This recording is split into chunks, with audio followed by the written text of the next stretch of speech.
Blades are one of the fastest growing forms of motorsport. In 1992, there'll be 20 international events in Europe and the Middle East alone, and there's even talk of a world championship.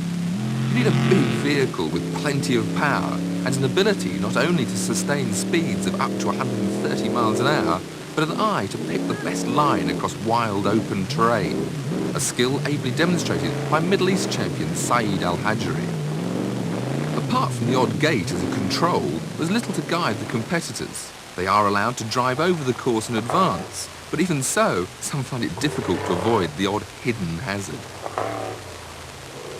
Coming from Qatar, Saeed may well be at home in the open desert expanses, but with experience of conventional rallying, he's equally at ease demonstrating his raid machine on the off-road course at Millbrook's Proving Ground.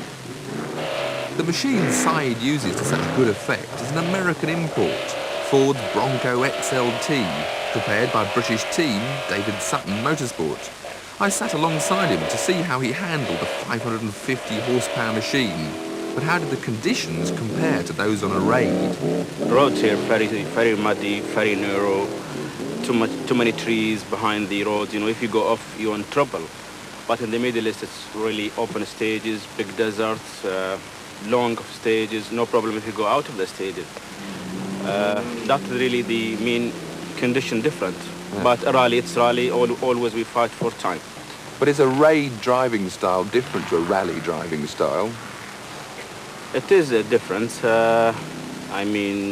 It's not very easy really to come from a saloon rally, the normal rally we do before, and drive a big car like this, you know, we call it the mean machine. And really for the first two rally, I find it very difficult to drive it and to handle the car. It's a different way to drive, also to save the car for the longest stages. I mean, you have to also use your brain more than your feet. Well, look, I'm sat beside you. Now, you'll sit beside me while I drive? No way. No, thank you. I have a my navigator if you want.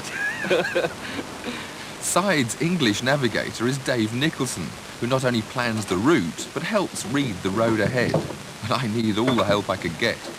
Ah, Dave, you're the brave man, are you? Hello, Tiff. You will look after me. Of course. Helmets on, ignition pumps on, push the starter and the V8 bursts into life. Engage drive, and we're away.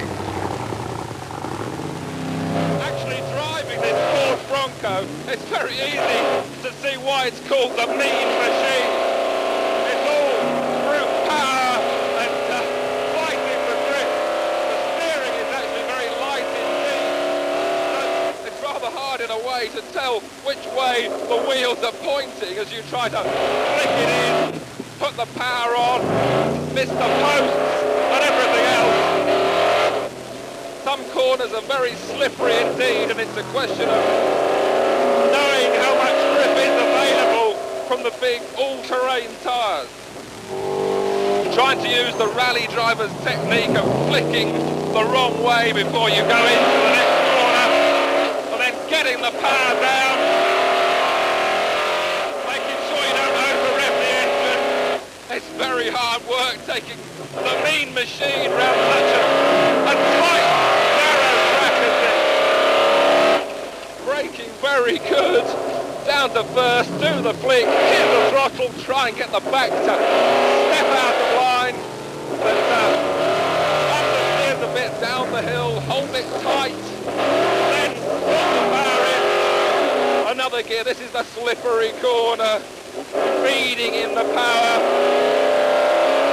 over this crest I need to try and stay tight in the ruts, which will help me get the power down, head for the crest, but a bit offline there. But, well, a bit of extra road, that's what rallying's all about, isn't it? After a few laps feeling the limits of adhesion, Dave muttered something about wanting to stop for a cup of coffee. Or was it something else? It's only really when you get out of the Ford Bronco that you realise what a big vehicle it is. It stands over 6 feet tall. The wheels are over 2'6" high. And under this bonnet, the 6-litre V8 engine really looks quite diminutive inside. The tyre today, a radial mud tyre, most for the sand and the desert, it's found that the all-terrain tyre is better. If we can remove that wheel and tyre, we'll see there the massive 6-pot caliper on the disc brakes. Of course, the vehicle's four-wheel drive with a 50-50 power split front to rear. The front differential is a free differential, whereas at the rear, it's lock solid. Rear suspension, massive kart springs, whereas at the front, a more modern coil spring. But each of the four corners, the suspension movement is controlled by 3 dampers, which give a surprisingly soft ride. Back on the circuit, and I really began to feel at home in the Bronco. I got used to the sensation of sitting so high up that it felt like driving on stilts. Flick right, swing left, power, power, power. Even Dave was beginning to enjoy himself. There's a desperate lack of visibility when trying to peer over the big square bonnet as blind crests loom up. And only growing confidence keeps the throttle open, but overconfidence can be the next problem. I think that's about the maximum now, yeah? I think you found the limit of that one.